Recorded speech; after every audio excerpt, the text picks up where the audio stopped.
Hello, hello. I always like that one, man. It just like it just I don't know. I like the electricity in it.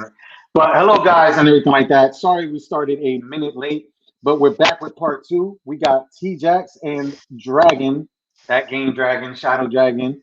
You know what I'm trying to say? With the cool mask, he's going to show us that in a little bit, right? And we're picking up part two because part one was so great in terms of talking about game collecting. Let's say present and past. So this one we're going to talk about future, and the good thing about this one is a lot of the stuff that has come up since then. For one, in the last conversation, and shout out, I'm putting you on the spot and everything like that. Hey, I'm sorry about it too. Let me get everybody's display names back up. You know what I'm saying? Sorry about that. But you got the LG. We were talking about it. The LG. I looked into things a little more. Again, you gave me some great ideas. You and our mutual friend, as well, Solo, aka Greg, right? Because he has a 65 inch. So both of you guys. So I'm trying to find room. I'm trying to find room to be able to put one of them bad boys up. Cause but there was something I had put. I forgot the company. I had talked about it on the show right after our show, right? And ironically, they're coming out with 27-inch and 32-inch, and also a 48-inch, I believe. And it's LG panels. So essentially, the 48 one is an overpriced 48 LG CX model. So it's like, what the, what in the world? It's LG panels anyway. So all signs, everything just keeps, gnawing at me, right? But with Mother's Day coming up, maybe the kids and the wife, she just said hi. They're out there thinking, they could give me a nice, LG under the table, man, under whatever Father's Day tree or whatever like that. But anyway, tell us about it. How is it? Is it everything is expected? Do you have any regrets or what? All right, so first I'll start with, because you brought it up, the 48-inch, and I was actually trying to choose between these two models at one point. And the interesting thing about the 48-inch is that it costs as much as the 55, and it's really weird. In fact, I think you can find the 55 a little cheaper now than the 48, and the reason for that is that they're actually cut out of the same glass. And so there's no cost savings in Mm, between. So if you're going to go the route of getting this screen, and it's a great screen, and we'll talk about that in a minute, go nice. for the 55 because you're going to save a little bit of money actually. Because the thing is, it costs so much to make the 48 that they're just throwing material out when they make it, that it actually costs more to get the 48, and it's the same Mm, quality screen. And if you have the space, and it is a small profile compared to other units that I've seen. I didn't realize how small the profile. It's actually behind me. I don't know if you could get a good look. See, that's the nice. 55. With So the you can, cyberpunk chair, nice. yeah, with the cyberpunk share, you know me. Um, Nice. and here's how I knew it was something special. Like, my kids barely notice anything in this room anymore. They come in and they're like, oh, yeah, dad's got all types of junk in here. But my eldest, she came in and I was playing Gears of War 5. And I'm a huge Gears fan, and it's one of the few games that's optimized right for the Series X, and it's actually utilizing the 120 hertz, right? And so like it was one of the first games I started playing on it. And to me, it looked fantastic, right? But I'm geeked out. I spent all this money on the screen, so of course I'm a little biased, right? I'm gonna try to make sure that this thing, or at least in my head, I'm gonna say everything I'm seeing is amazing. She walks in and she's like, "Wow." She's like, "That Nice. looks so real. Like I could almost touch them. It feels like." And I'm like, "Really? You think so?" And and she's not gonna BS me. And she didn't ask me Yeah. for money right afterwards, so I knew that she wasn't BSing me. Uh, and she's like, yeah, like she's like, I just want to sit and look at it for a minute. And she did. She actually stood there and watched for a little bit. And she's like, Daddy, I'm getting one next, right? And I'm like, all right, let's let this simmer for a minute. Dad just bought this one. The credit cards got to cool off a little bit. But it's an amazing screen. I would say if you have a PS5, if you have an Xbox Series X, if you have the latest and greatest NVIDIA cards, a 3090 or 3080, do yourself a favor, get this screen. One of the few models that all the HDMI ports on the back are 2.1. Hmm. So amazing, right off the bat. The OLED is just it's that inky black that you don't get out of the LEDs. The LEDs have um, uh, that brightness behind the screen that you can see the bleed on the sides if you look at the ends. You don't get that here at all. Like, it's just, it's amazing. I could talk for hours about it. I won't. No, that's great, dude. It's on sale. Go to Amazon. It's like $200 off. You could get it for like $13.49 right now. If you've been on the fence about it, I would say do it, because there's a chip shortage, right? So LG is going to be impacted very soon. So the models that are out there in stock right now, once they're depleted, you're going to see a shortage for a little while. And so, you know, if you really want this and you want to experience Final Fantasy in June or when it comes out, right, in that beautiful, 4K 120 hertz, like HDR, do yourself a favor, get it now. You won't regret it. You'll love this screen. It blew away all the screens in my house. I felt like lighting them on fire and throwing them out after I saw this one. I can't even sit in my living room anymore. It's depressing. Dude, oh my goodness. Like, I'm too tempted, man. I mean, look at that. I got to document this. So the beautiful Liliana LaSalle, right, said, I'll take the game on TV, and you can get this one, Wife of the Year. She's buttering me up. I think what she's trying to do is take over my Tesla, and in exchange for the LG. I'll probably play the LG more than I drive the Tesla. But yeah, I got to screenshot that. But that's great. Another thing that happened from the last time we talked about, and we said how one of the caveats and the news at that time was Sony killing the PlayStation 3 and the Vita store, right? I believe it was also the PSP store, if that was already dead, but they've reversed course, right? So, Tyler, what are your thoughts around that? Tjacks, sorry, what are your thoughts around that in terms of like we talked about before, right? You buy the game, you couldn't, do a day one update or DLC, right? Now they reverse course from everybody crying, which is something that we seen even Xbox do when they were trying to jack up the cost, I guess, of Xbox Live or whatever service it was, and then boom, within 24 hours they reverse course. They're reversing course, right? But what are your thoughts around this? And there's, to quote Thanos, right? It's inevitable that they got to shut down these servers. What's your thoughts? Definitely. Tjacks? All right. So, well, I'm actually really happy that they did bring it back for a lot of people. I'm happy that the window is a little bit longer than what it gave others. My reasoning is this: there's so many original PlayStation games that are on the system for you to download for really, really cheap. There's games like The Misadventures of Tron Bond, Tomba 2, The Evil Swine Returns. These games are over hundreds of dollars that you can get $6 and you can play at home. And that's just for people who just want to be able to play the game, And a lot of these games really only came out on the original PlayStation or on the PlayStation 2. So I think it's a great opportunity for people who don't have those systems, who are not collectors, who want to have that ability to still be able to play the game, have their chance to play it. So I'm so happy they're able to bring that back for other people.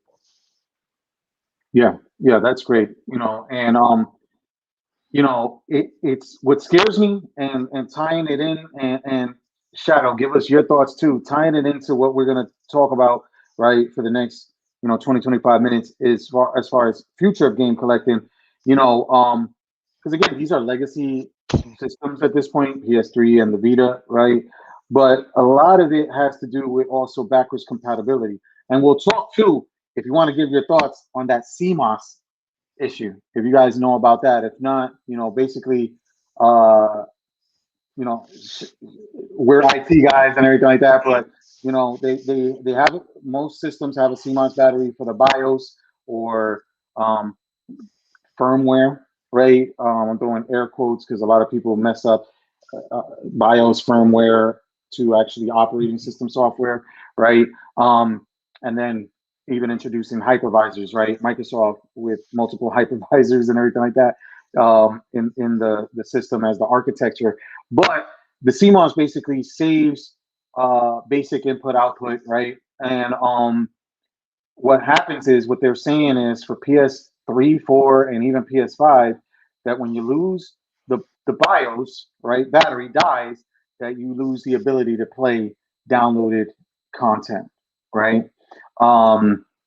And my thought is, hey, that could be easily fixed. I mean, it's, probably people making a mountain out of a molehill because, et cetera. But going back to that, what are your thoughts around all that kind of stuff, Shadow? Well, so I agree with you. Like, this is not something that's new, right? I think this is something that if you're in technology, you kind of know a little bit more than the average person.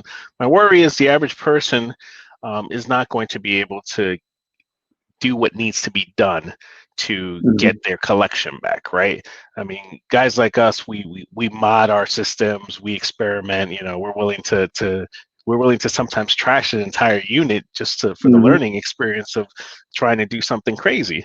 And this goes back to when systems were region locked. We were changing things out to make sure that we could play games from Japan. So for me, I know that there's going to be something I can add on to these consoles at one point that will bypass all this and be fun. Cool for me, right? For you. But the average consumer that's going to come in, they're not going to know what to do, right? And so this goes back to that, my major complaint: am I renting these games or am I owning these games? Because ownership means, to me, that regardless of my partnership with the dealer, whether I continue to buy things from the dealer or not, whatever I've already bought is in my house. It's like, imagine that company shut down and somebody came into your house and took all your furniture, right? You bought this furniture, you've owned it for years. Just because they're gone, why should you not be able to have your furniture? It's ridiculous.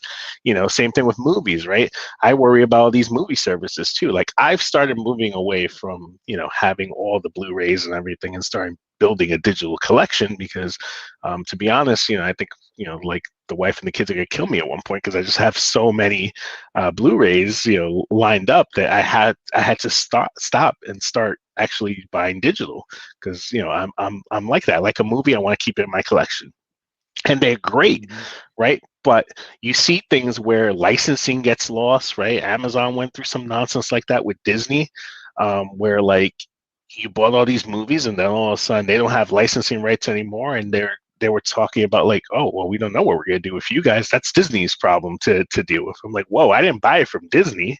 I bought it from you, Amazon. And they backpedaled, right? They backpedaled and they're like, okay, we'll secure the license as long as we're around. But that opened the question, okay, as long as you're around, what does that mean? If Amazon decides they don't want to do movies in a year or two, then my collection, I have to hope that wherever it moves to, they're going to support, like relicensing this or paying whatever fees that they're going to need to be able to keep that archive alive. It's a little ridiculous. And Tjacks, chime in here if anything, right? Because I'm gonna go off not on a tangent, but I'm gonna bring up an example, right? A long time ago, when me and this will show my age besides the grays. A long time ago, I worked at Circuit City, and Circuit City had this thing called Divox, right? And if correct me if I'm wrong too, Shadow, you worked. There's another company that no longer exists now, right? You worked at CompUSA now. That's right. Right. So back in the day when we worked at those places, right? When we were young bucks, right?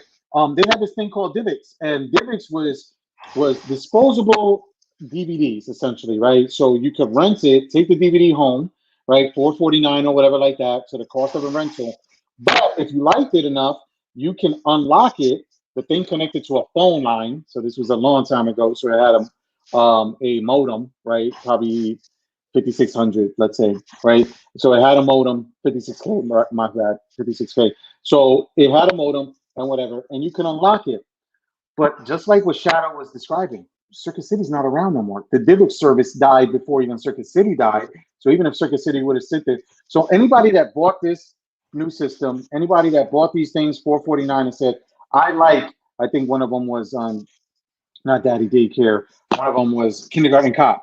You bought Kindergarten Cop, and you sit there, oh, this thing had me busting out laughing. I'm going to pay to upgrade the $19.99 to make it a full-blown DVD. Well, guess what? It doesn't work no more. And I went down the rabbit hole known as YouTube, and we love YouTube here, right? I went down the rabbit hole known as YouTube, trying to find if anybody has cracked, just to see, right? Just to sit there and say, wow, something from 20-something years ago, to see if people cracked it. And no. So people not using it in a computer, not being able to try to rip the DVD, right, and decode. So whatever this digital rights management, which was an early version at that time, it's gone. So there's no way to preserve it, right? Which goes to the games now and this stuff with Sony, right? If there's no way, eventually when these servers, inevitable, to quote Thanos, right? Inevitably, when these servers are dead, there's no way to sit there and do this, whatever the DRM is, or the day one patch, or the day 50 patch, right? To be able to play these games 20 years from now, unless people reserve it. And there's the legality around that, right? Like if people start doing that now under the auspice of homebrew, right, of preservation, and they say it's homebrew, which really leads to piracy, right? In the present, it's really the only way that you can preserve those games. I was talking to a lawyer friend of mine who I wanted to get on the show, and he's a gamer and he's a lawyer, but he's more of an immigration lawyer. Shout outs to Mr. Tan, right? He'll probably come on the show later on. But we were talking about the legality around a lot of this stuff, right? I don't own a physical copy of Legend of Zelda right now, meaning a physical box or loose, right? The gold cartridge or whatever of the Legend of Zelda. But I bought it digitally for the Wii. I upgraded it for the Wii U, right? Whatever the thing was called back then, for like $1.50 or something, to upgrade it to the version for the Wii U digitally. I did that. I got it for the 3DS. I think I was in the Ambassador Club or whatever like that. So, because I bought the 3DS when it first came out for like an exorbitant amount, then they dropped it. And they gave everybody like a bunch of free games to make up for it. But I had it. I know I either paid for it or got it through the Ambassador. I got an SNES Classic, right? I probably have one or two other that includes it in there. Do I own at that point? No, I cannot re-download it for the Wii, even though I got a Wii that works. I can't re-download it for the Wii U, but I could get it homebrew. Am I doing something illegal if I paid for it and I'm re-downloading it homebrew when Nintendo has sat there and shut down the servers and everything like that, right? At the same time, do I have any legal right if I bought a physical copy off of Shadow, who bought it off of Tjacks, right? Tjacks found it when he's out there at the thrift shop, you know what I'm trying to say, Yes, with Macklemore, right? And he finds the Legend of Zelda copy, sells it to Shadow, Shadow sells it to me, right? At the end of the day, Nintendo made no money in any of those transactions, and the reality is the license is not transferable. But again, I got it physically. I pop it into a Nintendo or even one of these Retron 5s or whatever like that. By the way, the Kickstarters, they always drag me in with a retro system that emulates it. It's a system on a chip, Pi Packer or something like that. Gotta be careful when I say, anything else Packer, but Pi Packer, I think it's called. And it turns around and allows you to play. So we can play, right? Because right now I'm in Orlando, Tjacks is in Detroit, Shadow's in good New York City, right? We could sit there and play with legit copies of games. Boop, play Contra, right? Of course, I'm gonna have to put the code in because I can't beat that thing without the 30-man code. But so this stuff is just, to me, it's like, it's that gray area, right? So it's like you can get screwed by the company, but then at the same time, if you get physical media that works flat out, cartridges, are you technically trading just chips, right? Which is okay because comic books, card collecting, everything like that. Are you just trading chips? And are you playing games borderline illegally? I don't know. I'm asking him from a lawyer perspective. He was like, I don't think he wanted to look into it or whatever like that, to tell you the truth, because it's just so cumbersome. So it's funny because based on the fact of my previous life in the music industry, right, there's a lot of, we all know the legalities that have gone with MP3s and all that stuff, and video game licensing is actually very similar. So I can give you at least what I know, right? There's different legal rules based on whether you own the physical and you own the digital. If you own the digital version, you actually have given up most of your rights. It mostly all belongs to Nintendo because they're providing the actual service where they're doing the distribution for you, and to them it's almost like they're renting it to you. If you actually read the legalese behind it, it doesn't really sound like you own anything. Now, if you have a physical copy, right? It's interesting because the first person that actually registers the physical copy is considered the owner of that copy. So you know how you get those little warranty cards that come in, and we all throw them out, and nobody gives a shit about. Excuse my language. Nobody cares about them. No problem.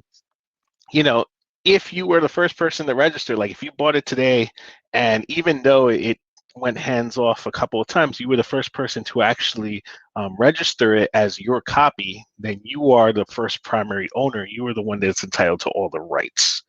Everyone else is not, because it's one person, right? It's like a regular license, like a Microsoft license, right? It's registered to that person, and that's it, and it's not transferable.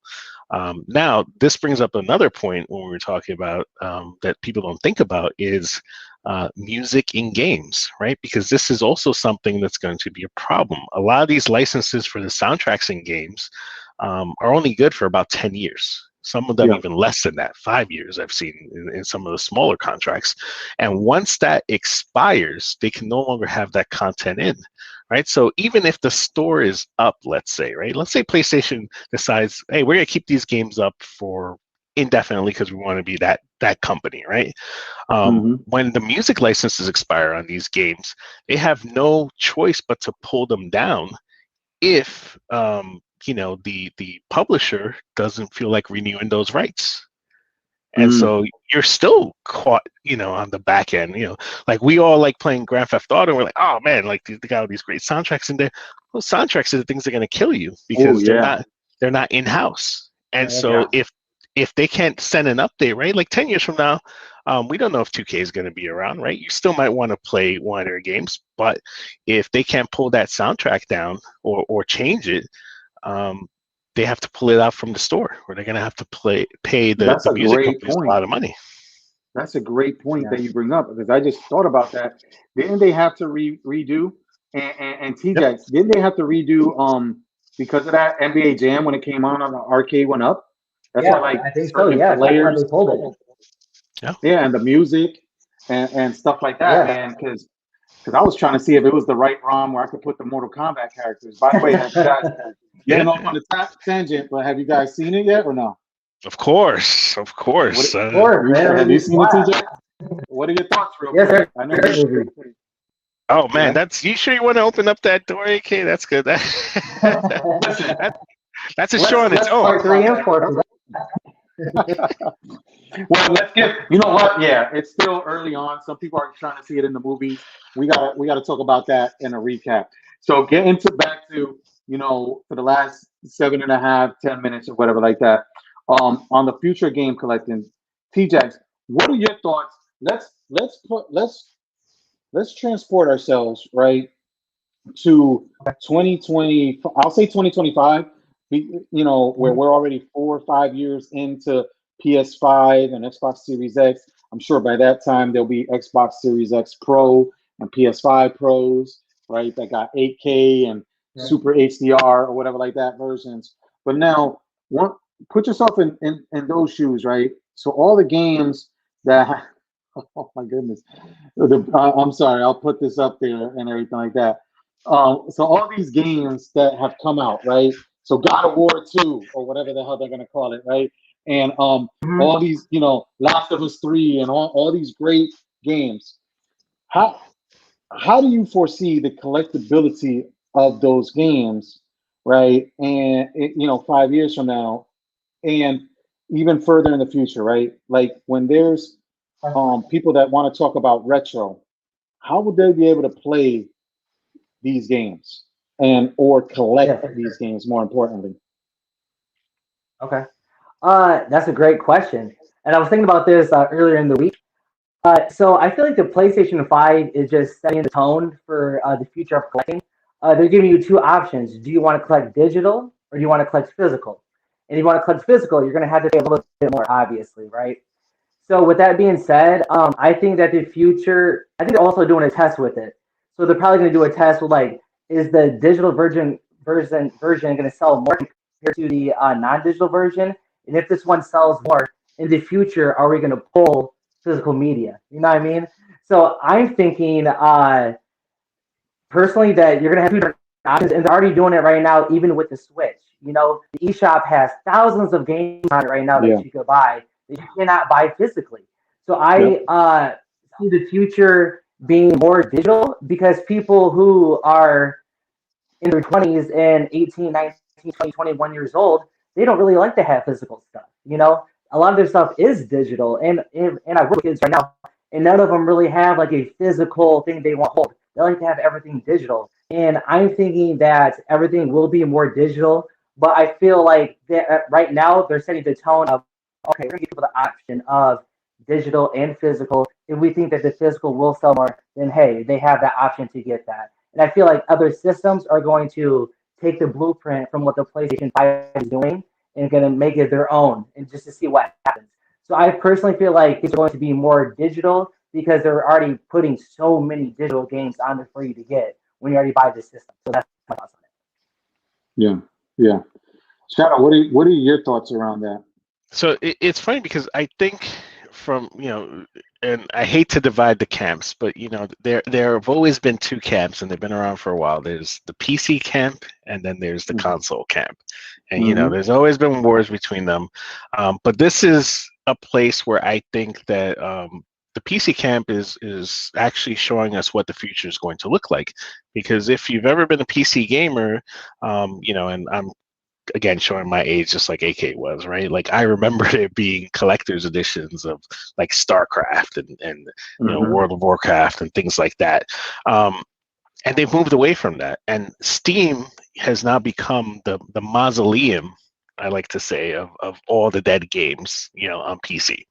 And at any given, point of the year, you could go there and there's some super sale and you can pick up some game that you always wanted but never bought for like $2, right? And I know, like, I'm notorious for this. Every year I go, they have their big sale and I buy 50 games that I never intend on playing, but I just like knowing that they're in my catalog. And I have this massive Steam catalog, but they have all these collector's editions in there too, where they do a wonderful job of archiving like the digital art books and the soundtracks, and they're really kind of pulling it together for you. And what I see is, at some point, I honestly don't think Sony, will be around. I don't think, Microsoft will be in it the same way they are. I think they're going to move more to a Netflix type model, right? Where they care about providing a service that always provides the latest and greatest games, and they don't care as much of keeping the archive of everything, right? I think there will be a service in the future that may do this, right? Because now they're moving away. Everything's going to be cloud gaming at some point. And so you're going to have another Steam, and it may be Steam. Steam may be this powerhouse that negotiates with them to say, hey, let me take your archive, and we'll emulate it, through our platform. And now we can bring all the consoles, and you see it now. Like people keep these collections. You play these games and you unlock. They're not NFTs, but they're almost like NFTs, right? Because you get these special cards that you can create and make, and then they're stuck to your account. And you can transfer them with other players. So they've put a lot of scaffolding, I think, for what the future is going to look like. And I like that feature, honestly. Like, I like the physical, but I also love the fact that when I launch Steam, I have hundreds of games there, right? And you know how it is, AK. Like, you don't have the intention of playing a lot of these games for weeks at a time, but every once in a while, you just want to pop up one of these old games, play it for like 10 minutes, get nostalgic, and then know that it's still available for you. And it's nice not having to pull out the 5 systems. I like it. Don't get me wrong. I like the we've talked about this. I like the classic feel experience with the controls and everything, but I also like having everything consolidated in one place, and I think that's where it's going to go. Honestly, I think it's going to be big in that way, and there's a lot of sponsorship around that. And either they're going to do it, or somebody like Microsoft, I think, would be more interested in doing it than Sony. Sony's, I don't know. They disappoint me sometimes. They kind of like they treat PlayStation like it's a stepchild, even though it's one of their biggest money makers. And when you see their annual reports and how they talk about it, gaming is always treated almost as last. It's very disappointing, where Microsoft thinks of it as the future, and they're like, hey, we want everybody to play, and so it's a little crazy to me. And so I worry that Sony at one point, when they are not making enough dollars off of it, they're just going to turn into a Netflix or a Hulu and be like, look, we're going to do all like a service. It'll be the PlayStation service, and anybody can play it on their mobile or their phone or on their tablets. And we're not making consoles anymore. Dude, so wrapping it up, because I love what you said, because this is going to be the last segment that I was going to say. So I want from each of you, and I'll start off because you bridged the perfect segue for me. Give me a bold take for the future, right? For what you see in the future, 5-10 years, the state of gaming, right? And the industry as a whole. So just bold take wherever. So, if you think we're gonna be like Westworld or whatever like that, that kind of game. But no, so here's my thoughts. I love what you said, and because of that, I personally think Apple will buy Sony.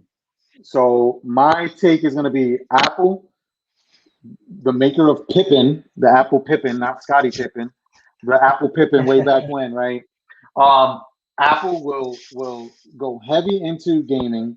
The synergies just seem right, and here's why. Because you said a couple of things that are spot on. Gaming is sort of an afterthought with Sony, right? But there already's been talk of them selling off the movie part of it, right? It makes sense from Apple with what they're trying to do, right? Apple can buy Sony right now, cash, right? They can buy a lot of companies cash. They got that much cash, right? They can buy Sony right now cash. If you look at Sony traditionally, right, everything that they've came up with has been supplanted by something that Apple, right? Cameras, really, I have the top of the line, whatever. If you want to become a YouTuber, get this camera. It's a Sony, yes, that, then some, blah, blah. It's so much easier with my iPhone 12. You know what I'm trying to say? Like, just sit there, put it up there. I do all my videos now on the iPhone 12, HDR, 10-bit Dolby Vision. It's got features I got to turn off because they're too new, because it would be crazy in post-production for me to do, right? And now I understand I got to get the 512 next year with the 13 or whatever, or the 1 terabyte model if they have one. The M1 chips, right? The Sony chips. Remember Sony Bios? Again, I'm dating us here. You know what I'm saying? Say Shadow. I'm dating us from our Circuit City CompUSA day, where I think we could both probably agree the top of the line was Sony Bios back then. Yep, those purple machines. Those purple machines. So you think the top of the line now is an M1 MacBook or whatever like that, and they're just lapping everybody. So I can see them strategically buying Sony or whatever like that, right? Making Sony a subdivision or something like that. That's my take. And I like what you said, because gaming is going to the cloud, right? And there's a lot of synergies there with them buying Sony. They can buy Sony as a whole and mix in hardware, mix it into the hardware stuff, right? Software, the games and everything like that. And trust me, I think we can all agree here, no matter what, that the Sony OS is clunky. I don't, and somebody making a beautiful, whether you're not a Mac person or not, right? And it's come a long way, but these guys can do something with the OS, with that. And then from an infrastructure perspective, Apple with iCloud and their whole infrastructure for everything they built in the cloud. Now, who do I think is going to be number one in gaming? I've been saying it a lot. I just think, and you said it too, basically, Microsoft is all in. And I was looking at numbers today. Microsoft as a company as a whole, they're dwarfing in terms of revenues a lot of companies that are considered their competitors, with the exception of Amazon. I think the only company that people would fear, and I have an Amazon Luna and haven't played it. If any of you guys haven't played it in a while, because the games on there, it's like older games that I've already beaten on like a Nintendo Switch or something like that. So that's my take. Tjacks, what's your take? What give us something, a prediction now. This will be documented 5 years from now. You can go back and tell everybody, look, I called it. Yes, sir. All right. I sure do miss going to Blockbuster and to Video Hits Plus, you know what I mean? we're gonna miss renting our games and getting that physical media. You know, it's going out with the old, in with the new, is what I'm trying to say. And the Nintendo Switch is telling us that right now with the eShop with thousands of games, and same with the PlayStation 5, giving you the two options of digital and physical. So I am going with a digital future because the future is now, and digital is here to stay. But you know, I'm all about that physical media, keeping it retro, keep hunting, and keep it retro. We out here. Yep. Shadow, what's your bold take, man, for 5 years and beyond?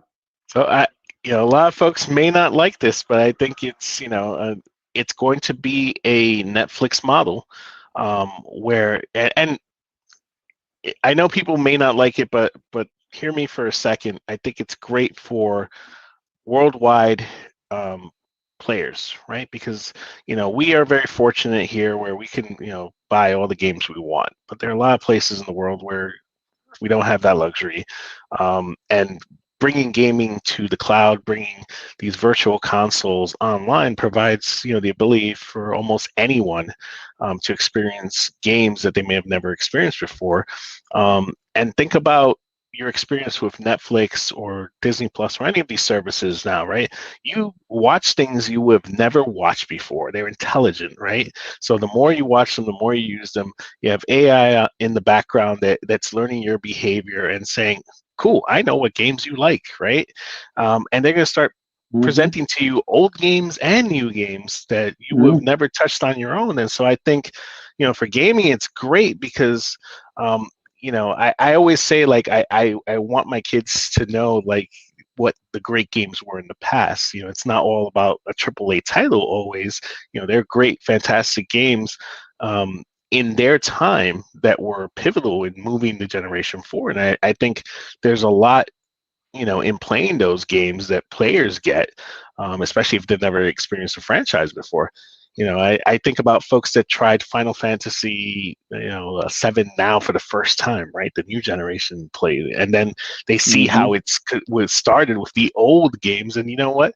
I've had a lot of people, and I didn't expect it. Young kids have been like, "Wow, this Final Fantasy series is pretty cool. Like, it's kind of chill. I don't have to worry about all this frenetic fighting. I can kind of use my menu, sit back, drink something, answer a message, do a TikTok, and then go back and finish the fight because, they don't know turn-based playing anymore, right? Like, it's going the way of the dinosaur. But, here's a way for them to do that. And so I think it's going to be like Netflix where, you're going to have a choice between your Microsoft, whoever buys Sony, right? Apple's probably going to be a big player there. I think Amazon's going to keep trying, and you got to have, and then Steam. We don't know where Steam's coming. Like, they're an interesting company, right? Because they're still private, if I'm correct, and so that hides a lot of what they're doing behind the scenes because they're not beholden to the public to let everyone know what they're thinking. But they've come every few years and hit us with something, and we're like, wow, that's really interesting new take on their service. And so I think they're going to be one of these, Ghost of Tsushima coming out and presenting something, amazing to us too. And so, the future is going to be like, hey, I don't own my library, right? But I have access to everything, right? And sometimes that trade-off is enough, like music, right? Like, I think about my Spotify, I used to love collecting my albums, my vinyls, have my CDs. And I said, oh, I'll never go away from physical, right? But having the ability to touch millions of songs, whenever I want, anywhere I am on any device has changed my perspective. Now, I wouldn't think about actually going and physically buying music, which is crazy. Like, I really gotta love the artist, like really, really love the artist to go actually buy an album anymore, right? Because they're up day one. And so same thing with games. You see it already, right? Like, look at Xbox's launch with, like, Medium, right? That went right to the Ultimate Game Pass. So did MLB, right? Like, these are day one games that people were spending $70 on. But if you have the Ultimate Game Pass, you're getting day one access. Why not? Like, these are, That's beautiful. I don't play baseball games, but you know what? I downloaded MLB because I was like, you know what?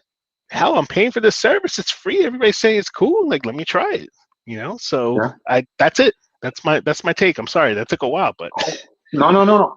That's great stuff. And like you said, once Halo Infinite, but if Halo Infinite would have came out when it was supposed to, but of course, if it was ready for prime time, Yeah. keep it in the oven. Don't do that. Don't do a cyberpunk where you got it a little early. Keep it in the oven. Keep it in the oven, right?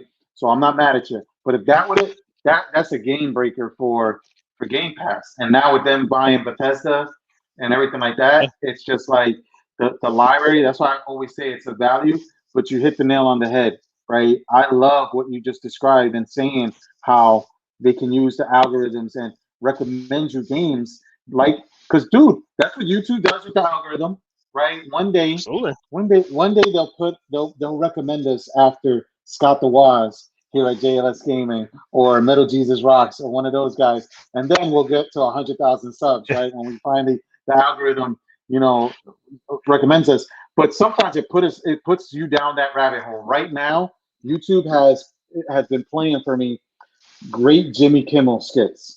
Like it just, I'm going down a rabbit hole. It just keeps recommending, Yeah. this thing from 6 years ago, this thing with Matt Damon from 10 years ago, this thing, and I'm just like watching it. Even in the Tesla, when I'm sitting there and I'm eating, I'm able to just, because with the screen and the beautiful Liliana did a video on it.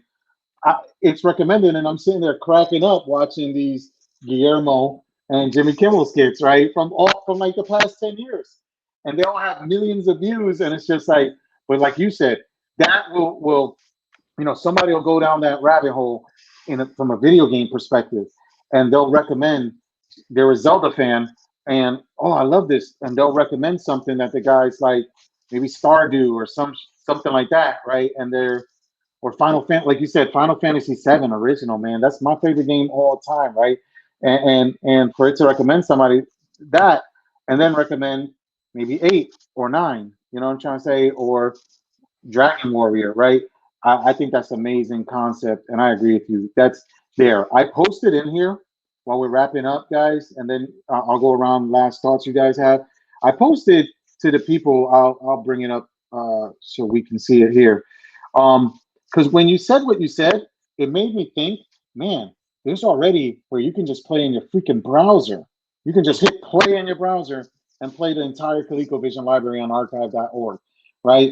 You can play. So when you say that, yeah, the technology is out right now to do most of that, right? And when you look at Luna and Stadia, right? Not Steam. I think Steam has it as well, right? They have that you can stream certain Mhm. games. You don't have to install. And then what's the other one that had it? Nvidia, no? They Yep. had their own. So when you look at it, it's out now. It's only going to get better. The proliferation of 5G, and they're already talking or testing 6G, right? Talking and testing 6G. And dude, Elon Musk, that Martian man, I put a deposit down on Starlink, right? What sold me on Starlink was he's trying to put internet on Mars. He's not only trying to put people on Mars, but you can still watch JLS Gaming on Mars when you get to Mars. He's That's putting important. internet on Mars. Yeah. And I'm just like, you know what? If it's good enough for Mars, it's good enough for me to have a secondary redundant internet connection. But you're spot on, dude. If you can do all these things, it's eliminating barriers, even planetary barriers. Yeah, you could stream ColecoVision on Mars, dude. Yeah. And So if you look at Microsoft, they hit that. If you use the service, their beta Ultimate Pass service, they've converted a bunch of games into touch, right? So they know that yes, people are going to play. I played Gears of War. I mean, it was an interesting experience, but I played Gears of War on a mobile phone the other day, that's and I awesome. was like, this is crazy. Like, this is insane. Like, here's my profile, pull all my info, and here I was playing Gears 5, and as if I'd never left my living room. And so that was crazy to me. That's that. I love that. I think that's phenomenal. And then for someone outside of this pandemic, I travel a lot. Um, Dude, I remember years ago, it was a third party app. I forgot what it's called, R something, to stream the PS4 Pro over the internet before Sony kind of probably bought it or jacked the ideas and the principles and made it. And I had my PS4 set up, and you hear that thing, boop, boop, right? And it was the PS4 Pro, so you know it's loud. Sounds like a helicopter, right? But I was in Thailand, man, playing my Kingdom Hearts. You know, I'm trying to say in Thailand, Yeah, playing it, and my wife's at home, like, well, I guess he's playing because you hear the boom, yeah, you know, in the 'cause- living room. yeah. And I'm continuing. I'm gaming. I had MFI control. I don't have it here because now you can hook up PS5 or Xbox Mm. One or Series X controls to your Android or iPhones, right? And I was thinking, I was like, that's amazing. I was showing people, right? I had a virtual desktop, so I'm like, dude, on my phone, I can do everything, right? I used to Yep. go when people were still going to movies. I used to go. I had Movie Pass. Rest in peace, Movie Pass. Movie Pass would have died with this pandemic. But I used to go watch movies and just sit there because it was free, right? You paid what was it, $9.99 a month, Yeah. $19.99 a month, Yeah. right? I lived right by a movie theater and I worked from home. So you know what I would do? I'd work from the damn movie theater. I'd go see every damn movie, and people be like, oh, "How can you do that?" I'm like, "Listen, I got a support call by watching. I think it was Uncle Drew, and I'm sitting there on my phone, connected to my virtual desktop, remote connected it to the person, troubleshooting the server, fixing it, and then okay, done. Boop, and I go back to watching the movie. Right. So do my entire job, fix the server and everything like that.